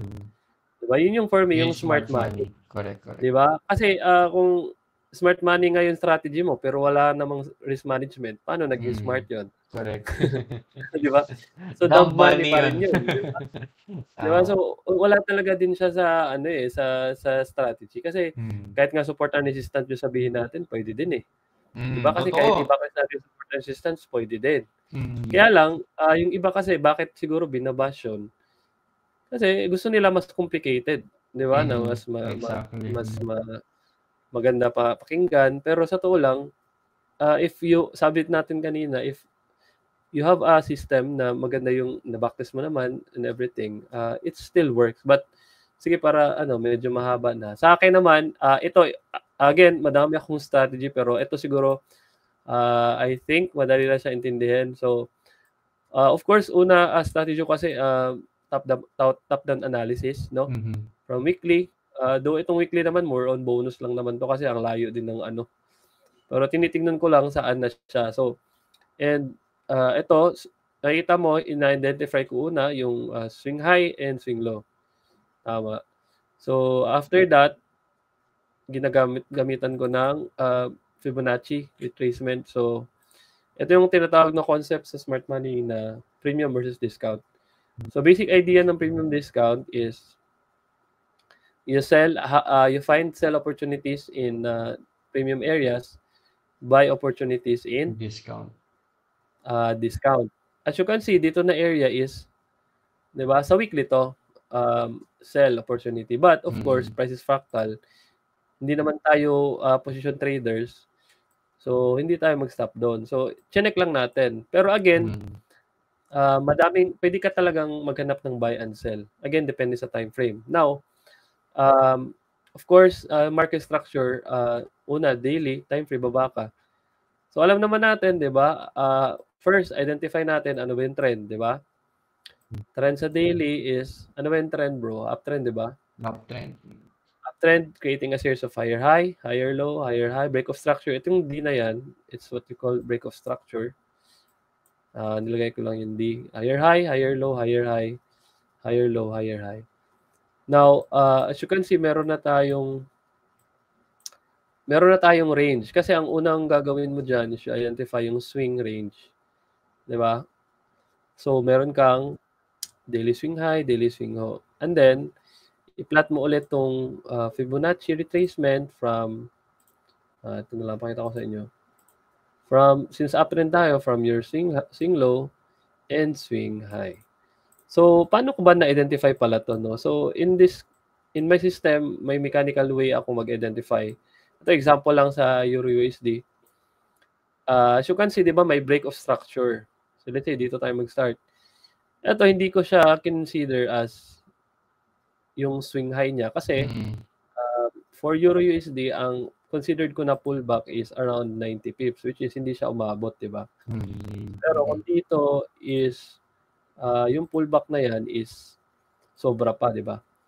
Now, ang previous reference mo kasi dito is ito yung previous swing low. 'Di ba? Remember, paano naging uptrend yung uptrend, of course. Dapat mabe-break niya yung swing high. Correct. Ito. So kasi ito na-break yung swing high. So ito naman, paano din ma-identify pala yung swing low is hahanapin mo yung lowest point which is dito after the break. 'Di ba na-break to? Ito yung previous swing high, na-break to, di ba?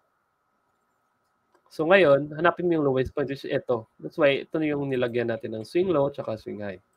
Now, again, yung Fibonacci is, lagay lang natin yan to identify saan ba yung zones. Di ba? Ito yung demand, discount area, premium area. Now, after dito, bumababa ako ng 4 hours. Okay? 4-hour time frame.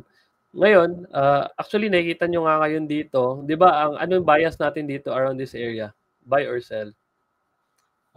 Kung dyan is buy. Kasi nasa Buy, 'di discount ba? area. Oo. Actually, kung nakikita mo dito nga, 'di ba may rejections na. Mhm. So kung naghanap, let's say nag-scalp ka lang, obviously you can find buying opportunity. Pero ito kasi hindi pa yan tapos eh. 'Di ba? So ayoko Mhm. din i-reveal muna yung mga setups ko ngayon, 'di ba? Mhm. Itong ano na lang, previous na ano kasi dami nga akong setup pero in this case, example ko muna is let's say i-replay natin dito. 'Di ba? This is your 4 hours. 'Di ba before daily natin is uptrend, tama? So Correct, tingnan correct. natin ulit, no? Uptrend. So bias natin is buy. So ideally, your trend is your friend. So kung ano yung trend sa higher time frame, yun muna yung bias mo. Mhm. Kasi mas maganda na you follow the strong trend. Kasi most of the time, magko-continuation talaga yan.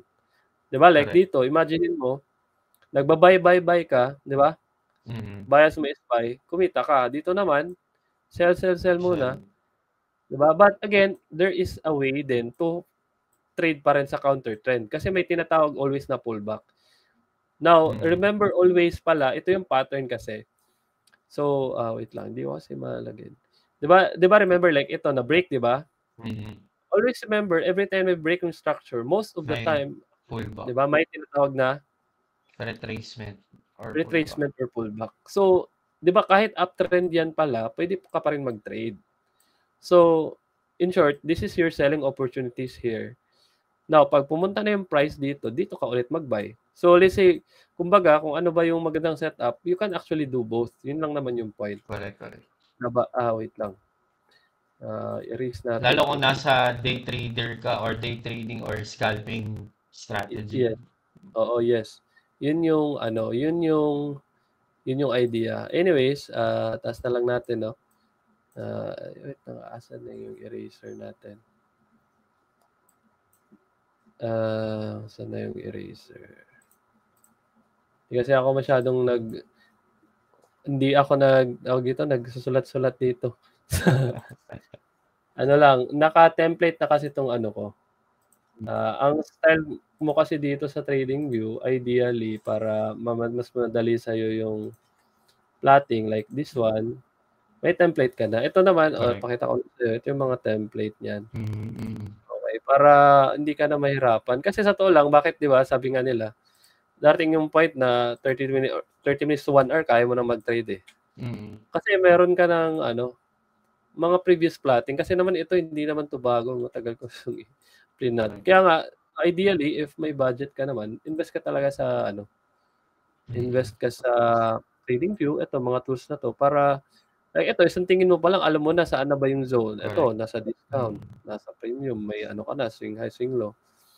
But sige, assuming yun nga uptrend tayo 'di ba? Remember for daily is for uptrend. As you can see, let's say andito yung price. So, ako kasi inaantay ko din na ma-break yung swing high and swing low. But minsan din, kaya nga sabi ko kanina, meron akong scalping account. Bigyan ko kayo ng idea lang. Minsan nga, actually, like itong candle na yan, tinitrade ko pa rin yan. Kasi ito yung previous swing high. Mhm. No? Nakita natin swing high yan. Ideally, di ba, pag basic support and resistance idea, ano bang nangyari once, let's say, ito na pumunta dito sa resistance? Di ba, pag first touch, most of the time, nagre-reject. Tama? Correct. Mhm. So, basic scalping technique, sell at resistance lang eh. 'Di ba? Mhm. So, Mhm. pero meron pa tayong basic market structure na pag-uusapan which is yung tinatawag na change of character. 'Di ba? So, assuming i-trade natin 'to, check natin 'tong mga candles na 'to. Okay? So, natin, oh. So, 'di ba ito yung previous na swing high niya, tama? 4 hours. So, ang gagawin mo lang, basic idea, 'di ba? Check mo, o yun. Dito tayo sa 15 minutes, okay? So, dito as you can see, parang nabasag na sa 15 minutes. Pero yung confirmation kasi dyan, nasa 4 hours. Which is, as So you can see, parang it's a week lang. liquidation, oo. Tinatawag Liquidation, din na most of the time, this is liquidation. liquidity graph. Actually, kung nag-limit ka dyan, most likely, na liquidate ka. Diba? Let's say, limit order. Pero depende Correct. naman kung mataas yung stop loss mo. Correct. Diba? Check natin ilang pips. Wait lang. Makita. 10, around 5 pips lang. Kung super tight yung stop loss mo, alanganin. Kasi, as you can see naman, ito yung previous swing high, di ba? So, kung let's say, nag-sell ka agad dyan, basic idea lang. Di ba? Sell ka agad dyan. Kung super tight yung stop loss mo, let's say 5 pips, SL hit. Di ba? This is what we call, risk entry. Tama? Right. Pero, kung let's say, gusto mong, let's say, may time ka nga, so ideally, you need to wait for confirmation. Ano bang confirmation sinasabi natin? Pwedeng, Yun nga yung abangan mo na may rejection, tapos, let's say, like ito, huwag ka muna mag-enter dito. Dito ka na. Let's say, either dito. Kasi ito naman kasi, to hindi pa talaga siya, kasi ito yung previous na structure, di ba?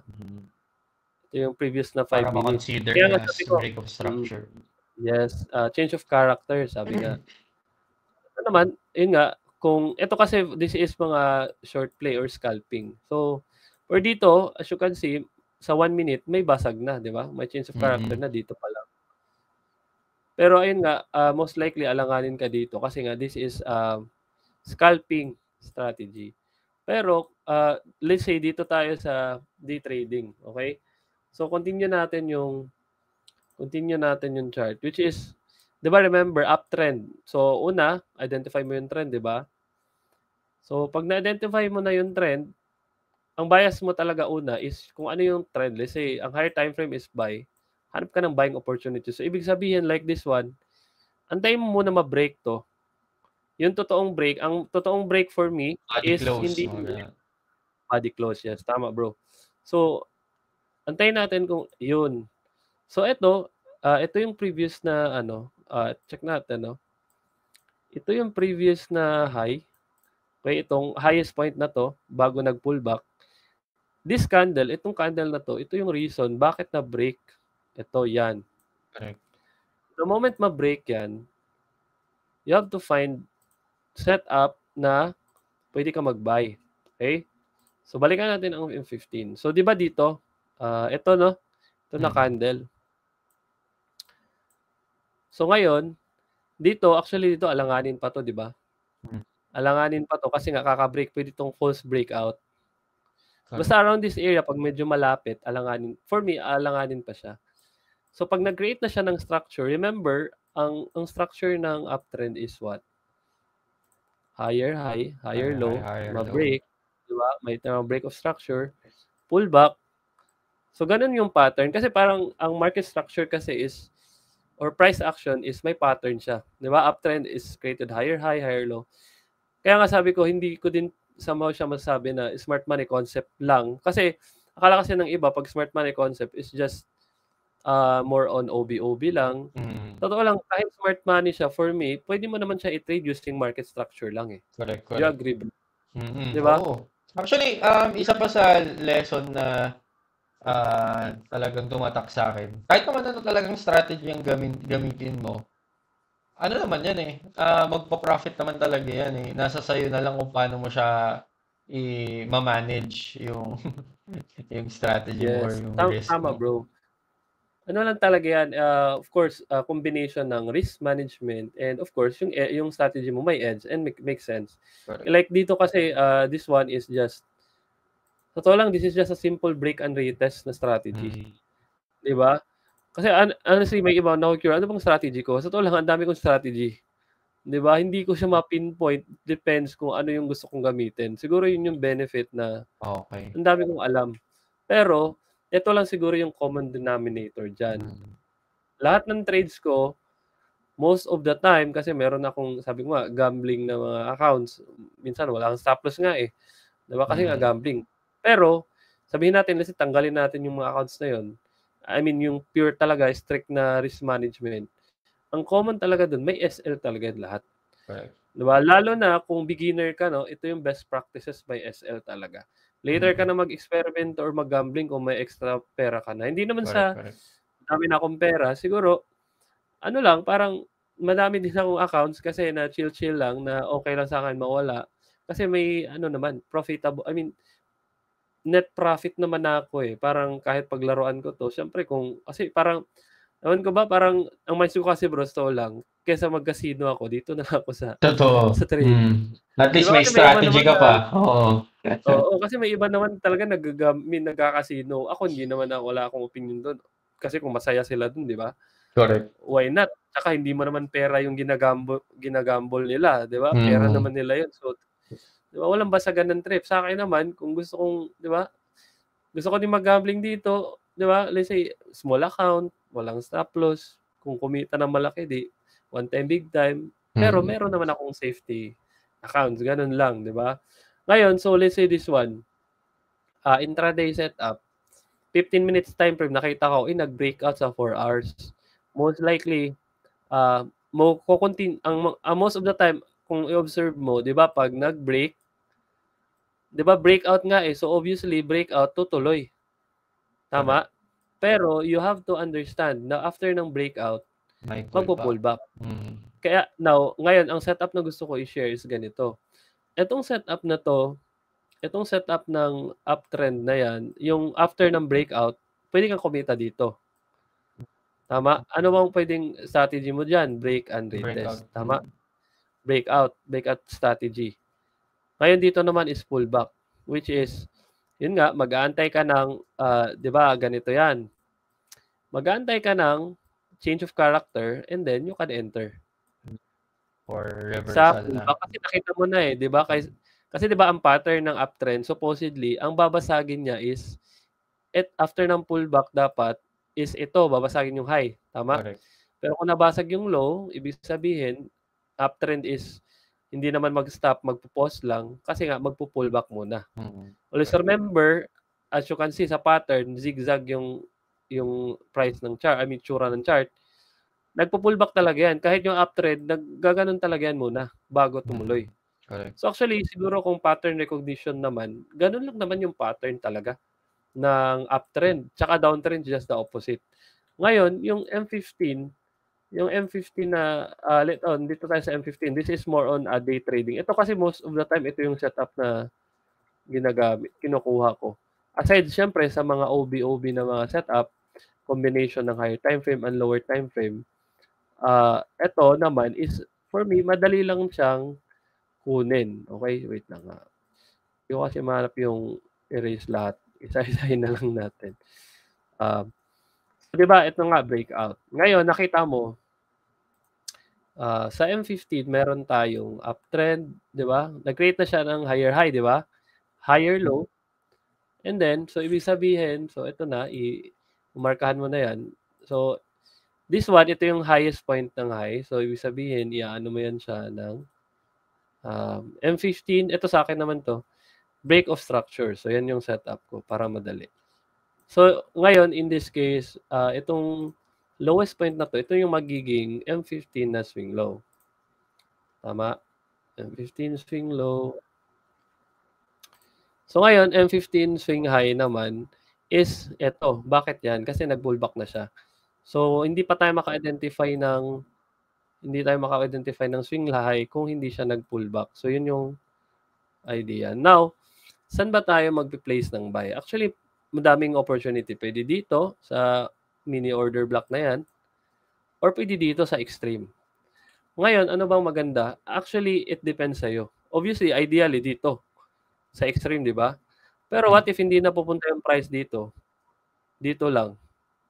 So, wala kang entry. So, kaya ako, ginagawa ko, stall lang. Tinitake ko lahat. Kasi alam ko naman, kahit matalo yung isa, mababawi naman sa second trade. Tama? So, ayun, pangalawang setup, pangalawang confluence is yung, di ba, ito market structure, identify mo na yung range, M15 swing range, M5 nalagay. Ito na yung identify mo na yung demand area kasi buy tayo, di ba? Correct. So, pag buy, obviously, ang identify mo is yung demand area. Ito guys, kung hindi nyo siya nagigets, obviously, search nyo na lang, no? Kasi ito kasi advanced na to ng mga topic. Pero for sure, kung alam mo na to, madali na lang to sa'yo. So, ito demand area, tama? So, bakit dito tayo maghanap ng buy? Because itong OB na to is, ito yung reason bakit na-break yung structure, tama? Tsaka isa pa, nasa discount din ng ano. Yes. Aside from that, hindi ko nalagay pala, is meron tayong swing range. Kasi obvious, minsan kasi parang na-obvious mo na sa'yo, di ba, na ang baba na ng area na to, obviously discount yan. Pero ideally, unang gawin mo, i-identify yung swing range, like which is ito, swing high, swing low. Pangalawa, gawin mo, identify yung premium discount using yung Fibonacci tool. Pangatlo, identify yung supply or demand area. In this case, buy yung opportunity natin. Obviously, hanapin mo is yung demand or yung bullish order block. So, very simple way to find a trade is pwede kang maglagay ng limit order. Okay. So, in this case, pwede dito, 8 pips. Or kung gusto mong, para ma-sure talaga na hindi tayo siya ma-hit, pwede dito. Diba? So, outside ng swing low. Ito yung pinaka-valid. Pero, anyways, kung gusto mo naman mag-re-enter dito, pwede din naman. Let's say, itong candle na yan. So, sabi ko nga, minimum 1:2. Check natin kung ma-hit ba. Okay? Yung pending order. Okay. Check natin. Okay. Ayun, di ba? Nag-break na siya pero hindi na-hit yung... So, ganito talaga. May mga araw na hindi siya na-hit. Now, actually, dito pa lang, nakita mo dito, let's say, na-break na, di ba, itong candle. Dito pa lang, pwede mo ito siyang i-cancel. Kasi may bago ka ng M15 na swing high. Bago ka ng structure. So, balik natin. Diba dito yung bagong swing high. So, in this case, ito yung previous na swing high. Okay? Na-break. Ito, week lang to guys ha. Ito, candle. Ito na yung totoong break. Ngayon, ito, nasobrahan na yung replay natin. No? Pero, sige, ano na lang para hindi mawala. So, basta ito, let's say, ito na yung bagong swing high, no? So, sana yung bagong swing low? Ito na, di ba? Ito naman. Ngayon, ang swing range mo naman is, again, from your swing low and your swing high. So, ibig sabihin, ano ulit nga hanapin natin? Di ba, buy? Buy. Di ba, let's say, after dito, nag-pull back. So, di ba, ano to? Di ba, ito yung bullish? May OB na naman. Bullish na OB. Pasensya na, hindi naman siya ng pero nakita na natin somehow. Pero, kung na-replay natin to, ito pa rin yung entry dyan. Di ba? So, assuming dito, di ba? Pwede naman natin ibalik, pero parehas din, nakita na naman natin. Let's say dito na-trigger, di ba? Buy opportunities. Stop loss mo saan? Pwede dito, swing low. Ano ba yung stop loss mo? Let's say nasa 12 pips. 12 pips para medyo safe naman. Ngayon, RR mo is what? 1:2. 'Di ba nakita mo na break? Break na, 'di ba, using this candle. So, abang ka ng pending order. 'Di ba? Na-trigger dito na area, nag-ranging, 'di ba? Tanong, na-TP hindi? TP ba? So, ganun lang. Actually, basic idea ng ganyan lang naman. Now, try natin ulit. Sige, last na lang siguro to. I think, di ba na-break ulit? Na-break using this candle. Yeah. Ito, hindi ito. Kasi week lang to, di ba? Dito ata na candle, kung hindi ako nagkakamali. Ayan, itong candle na yan. Tama. So, na-break na. Ito kasi ako, medyo on point kasi talaga ako. Check natin para sigurado. Walang ito pala, itong candle nga, itong nag-week din. So, move natin. Ito yung M15 swing high mo, di ba? Tama, di ba? Kasi itong candle na to, ang naka-break ng swing high na yan. Okay, ngayon, saan ba yung swing low mo ulit? Na-move mo na. Kasi from dito, saan ba yung lowest point? Ito, di ba? Ito. Okay. So, saan ulit yung range mo from your swing low to your swing high. Okay. So ngayon, ano nga ulit bro yung hanapin natin? Buy pa rin kasi uptrend. Buy pa rin. Saan tayo maghahanap? Siyempre sa discount pa rin. Sa discount. At the same time, order block, bullish order block. Tama? So ideally, saan ba yung 15 minutes order block? Ito, yung last candle before the green candle. Last bearish candle before the bullish candle. Actually, ito, dito or dito, pwede naman. Kung medyo extreme ka talaga, dito, sa baba, di ba? Kaya lang, ang mangyari dyan, like ito nga, halos hindi nga niya inabot. Di ba?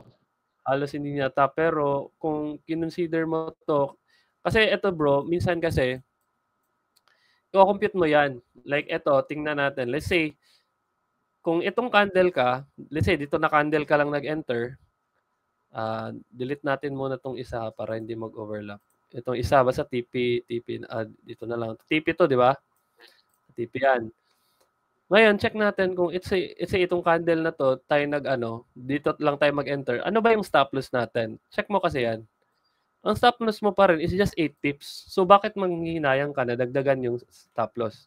Okay. Kasi ako bro, ngayon pala, around, ang average, ko ngayon, for day trading ko is 10 to 15 pips yung stop loss ko. So, kung, let's say, like ito, 8 pips naman, tapos gusto ko pong mas maaga niyang makuha, pwede kong i-move up yung stop loss, pero the same RR pa rin. Kasi like this one, valid pa rin to, di ba? 10 pips, swing low, kahit dito ka nag-enter. Tama, di ba? Valid pa rin. Para makakuha ka ng enter. Kasi yung iba kasi, yung problem sa iba, super refined yung entry. Ang nangyari tuloy, hindi na titrigger. Di ba? Kasi ang gusto kasi nila 1:5, kaya gusto nila andito talaga or dito talaga. Ang layo tuloy. Pwede diba? naman nilang gawin yon kung talagang kung tanggap din naman nila na maliit yung chance na masundo sila. Ganun. Yes, kasi ganun yung nangyari, di ba? Minsan, kaya nga ang nangyari sa iba, kaya hindi, let's say na hindi na trigger, so nafo-FOMO ngayon. So ang layo tuloy ng nila hinabol. Correct. So much better i-calculate mo in advance kung saan ba yung sakto lang pero mati-trigger pa rin. Like this one, 'di ba? 10 pips. 'Di ba? Break yung structure, pullback, demand. So 1:2 RR. Tanong na TP ba?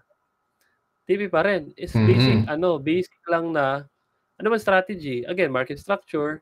Pangalawa, premium discount. Pangatlo, supply and demand. OB, pending order. Ganun lang. So, forward natin last, siguro. Or okay na ba yun, bro? Okay na yun, bro. Oo. Sensya, medyo napahaba. Okay lang. Yun. Talaga, ang dami pang setup na pwedeng Pero, so, yung pinakita mo, bro, is just one of your your setup or your trading strategy. Yes, tama, bro. So, yun. Madami pa, wala pa mga liquidity graph. Oo. Kumbaga, marami pa silang pwedeng matutunan sa'yo, no? Parang gano'n. So, bro, to wrap this up, itong podcast natin kasi medyo napahaba at napasarap na yung kwentuhan natin. Kasi ang mga viewers natin dito sa channel natin dito is mga kumbaga related sa previous, hindi ko alam kung familiar ka doon sa Axie na medyo pumutok last mga 2020 ata yun or 2021, mga around that date. And ang ginagawa ko sa kanila before is nagte-technical analysis ako, pero ang tinitechnical analysis ko sa kanila is yung SLP move. So katulad nung tinuro mo, bro, ganun din, support and resistant din yung tinuturo ko sa kanila. And ngayon, kung sakaling yung mga viewers natin ay nanonood ngayon at parang interesado sila sa pagtitrade, ganyan, pagtitrade na talaga sa Forex at hindi lang sa pag-i-invest sa mga games, ganon. Ano yung sa tingin mo, ano yung kumbaga masasuggest mo or ma-advise mo sa mga taong gustong matuto yung mga ganitong klase ng skills of trading sa forex market or sa financial market? Okay. So, actually, napakagandang tanong yan, bro, no? Kasi most of na mga newbies kasi akala din nila um, kailangan mo din agad-agad mag-avail ng mga mentorship para, Correct. of course, kumita sa mga markets na to. Though ako naman, syempre, ako nga, honestly, may mentorship akong promote, di ba? But, syempre naman kasi pag newbie ka, ang pinaka dapat gawin mo kasi you have to consume first kung ano yung pinaka-available sa sa YouTube, ganon. Di ba? Ng mga basic. Kumbaga, you master the basics first. Di ba? Kasi Correct. madami naman yan. Like sa Forex, pwede ka pumunta sa babypips.com/learn. Di ba? Yun yung Correct. consume everything first na mga basic kasi yun din yung ginawa ko. But obviously, hindi naman sa bias ako sa mentorship, but of course, may purpose na talaga yung mga mentorship na kung gusto mo lang naman, mapabilis. Kasi sa YouTube naman, do available lahat. Kahit nga yung mga advanced, no? Sa totoo lang, advanced topics sa Forex strategies, everything. Kahit yun naman nasa Forex, nasa YouTube. But, siguro, ang pinaka-advantage kasi pag may mentor ka, alam mo kung ano ba yung uunahin, ano ba yung mas magandang bigyan ng oras. Okay? Kasi kung ako that time, hindi ko na-mention kanina, wala kasi ako talagang naging mentor na masasabi ko at start. But of course, eventually, later on, nag-avail din ako ng mga mentorship. Kasi yun, alam ko talaga yung value ng una, ng time ko, and pangalawa, yung expertise na magtuturo. Kasi imagine mo, instead na mag-aaral ka or masusunugan ka nga ng account for the next 1 to 2 years, hindi mo na kailangan yun. You just have to, of course, gain knowledge from someone na andun na. Kasi honestly, no, in any field or any career kasi talaga, wala talagang naging magaling na walang mentor. Kahit kasi Manny Pacquiao may coach, di ba? Kasi yung mga athlete din meron coach. Di ba? Kumbaga, just think of it, yung investment mo sa mga mentorship. Kahit sa akin, hindi ka na mag-enroll, no? Kahit sa iba ka mag-enroll, just have to think na it's an investment to your future. Kasi, honestly, kung isipin talaga, trading, hindi nga siya isipin mo, it's really a career. Diba? Kumbaga, ito nga yung katulad ng sinabi mo, bro, na meron naman talagang shortcut para makuha mo yung gusto mong makuha. Kundi, yung shortcut na yon is yung sundin mo lang kung ano yung ginagawa na ng taong gusto mong maging or yung result na gusto mong makuha, di ba? Kung meron kang nakikitang tao na nakuha na yung resultang gusto mong ma-achieve in the future, why not duplicate mo na lang kung ano yung ginawa niya, di ba? So, very important na meron ka talagang at least imo-model at the same time mag-guide sa'yo kung ano yung tama mong gagawin para hindi ka na paliko-liko or para hindi ka na mapunta sa mga bagay na hindi naman dapat mong pag-aralan or 'di ba mag-cause pa ng pagkalito sa iyo. Tama bro, kasi ang dami ding mga free content sa online na yes, it's free pero it will take up so much time na minsan nga nalilito ka pa. Correct. So parang ano lang 'yan, siguro ang perfect analogy like yung pumunta kami ng Baguio. To lang, bakit honestly siguro almost 20 yung napuntahan namin doon. Imaginein mo 'yon in the span of actually 4 days kami, per 3 days lang talaga yung gala namin kasi pahinga yung first day. Pero imagine mo, almost 20 yung pinuntahan namin. Paano ba namin ginawa? Una, doon nagsasakyan kami, 'di ba, papunta doon. Pero pagdating doon, nagbayad ako ng taxi driver para siya na lahat. Siyempre yung aside pa ng parking na time consuming, pero alam mo yun yung kasi alam niya na di ba kung saan yung magagandang puntahan. Imagine mo kung ako pa yung nag-Google Maps, do pwede naman, let's say baka naligaw-ligaw ka pa. Pero it will take more time to me na imagine mo may pinuntahan kaming ang layo, yung Atok ba yun, yung highest sa highway. Ang layo kaya yun nun. Tapos ang maganda pala doon is madaling araw, di ba? Parang session lang din. Kung pumunta ka doon ng maaga na hindi mo alam, walang nag-guide sa'yo. Or let's say, wala. Di ba? Kahit ano lang, yun pa nga is parang chill, parang naging chill somehow yung travel nga. Kasi parang may alam mo na, may mag-guide tapos may nagsusundo pa. Parang gano'n lang din yung mentor na Correct. hindi naman siyempre siya yung magte-trade para sa'yo, but siya yung magiging mapa mo na hindi ka na parang mawawala sa daan or kung mawala ka man, madali kang maibabalik. Correct. Di ba? Sa tamang daan. So, yun yung pinaka-benefits, kumbaga. Okay. So, I think sobrang dami na naming natutunan from you, Sir Jade, no? And sobrang nakakatuwa kasi ikaw yung una kong guest dito sa podcast na to. At isa sa karangalan na maimbitahan ka at makasama ka dito sa podcast na to. Kasi sa mga susunod pa, magkakaroon tayo ng ilang mga guest ulit na profitable trader dito sa Pilipinas, no? Kasi ginagawa na to before ng ibang bansa, no? And actually, kaya ako siya ginagawa is because isa yun sa naging reason kung bakit nahubog din talaga yung mindset ko pagdating sa trading dahil kakanood ko ng mga podcast na ganito. And I think makakatulong ito sa mga taong gusto rin pasukin yung ganitong industry, yung meron silang mapapanood na mga traders and most especially mga profitable traders na talaga na nag-share ng mga ideas nila and strategies nila para at least magkaroon din ng idea yung ibang interesado din. And yun, Sir Jade, paano ka ba nila makokontak? Paano ka nila, like for example, may mga viewers tayo na gustong mag-undergo sa mentorship mo, gustong matutunan, gustong maging milyonaryo din katulad mo, mga ganun. Paano ka nila makokontak? So, actually, siguro i-post mo na lang yung yung link ko doon sa Facebook page kasi ngayon daming mga fake accounts kasi. Yeah. So, ayun naman yung isang account ko talaga, the main personal account ko kung medyo mawala kayo. May Facebook badge naman yun siya. Okay. So, check nyo lang J. De Los Santos sa Facebook. Yun. So, dalawa yun siya. May isang page. Pero if alangan kayo, PM nyo na lang. Okay, so ganito na lang, no? Para mabigay natin yung tamang link para dun sa account ni Sir Jade, mag-comment ka na lang dyan sa baba ng I am interested, no? Para directly ma-message ka namin and mabigay namin sa iyo yung proper instruction para makapasok dun or sa mga taong interested na matuto talaga ng forex trading. So, I think, yun lang, Sir Jade.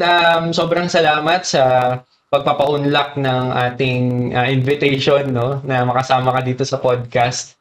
And sobrang dami naming natutunan. Na-inspire ako doon sa overall na story mo, di ba? Sa kung paano ka nag-start.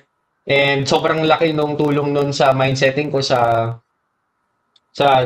dedication ko na hindi talaga ako sumuko kasi kung sabi ko nga, palagi kong sinasabi, kung kaya ni Sir Jade, imposible hindi ko kaya kasi pareho lang kaming tao, di ba?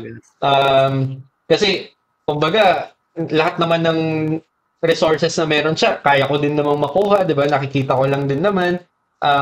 I think, yun, sobrang laki ng impact talaga nung pagkakaroon ng influence mo sa akin as a trader, as a beginner trader din.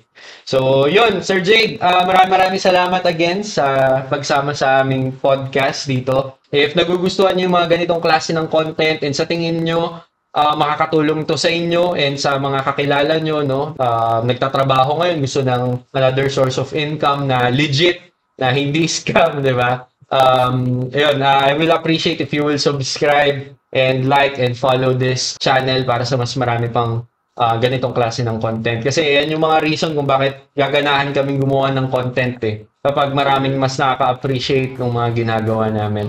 Thank you guys for watching this podcast and I hope marami kayong natutunan at nakatulong itong ganitong klase ng content sa journey nyo as a trader. And if you are interested sa mentorship ni Sir Jade, no, merong link sa ibaba ng video na to to book a discovery call. And if hindi pa kayo familiar sa trading at gusto yung matutunan to, gumawa na rin ako ng forex trading course and you can get it for free. Para makuha yung access na yon, i-click mo lang din yung button sa description and register to claim your free access sa trading course na to. Again, this is Pinoy Trading Podcast and I will see you in the next video.